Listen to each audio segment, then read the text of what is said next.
Welcome to Not Milk Never Milk. Subscribe if you're lactose intolerant. In this video, I will explain how to replace the battery in your Acura RDX key fob. First, gather your tools, a small flathead screwdriver and a fresh CR 2032 battery. It's important to have these ready before you begin. This simple task can be done quickly, usually in under 5 minutes, and will restore full functionality to your key fob. Let's get started with the first step. Now, let's open the key fob. Look for a small slot on the side of the fob, usually near the keyring. Carefully insert the tip of your small flathead screwdriver into this slot.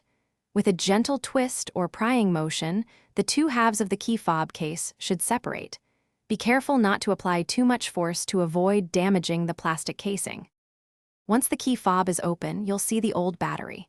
Take a moment to observe its orientation, noting which side is facing up.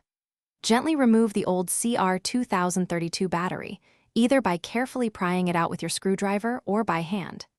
Now, insert the new CR 2032 battery, ensuring the positive side, which usually has a plus sign, is facing upwards, just like the old one. Finally, it's time to reassemble your key fob.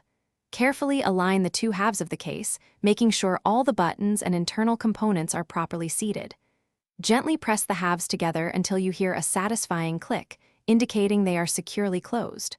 Once reassembled, test all the functions of your key fob, such as locking and unlocking, to ensure the new battery is working correctly. You're all set. Thanks for watching. If this was helpful, leave a like and consider subscribing. See you next time.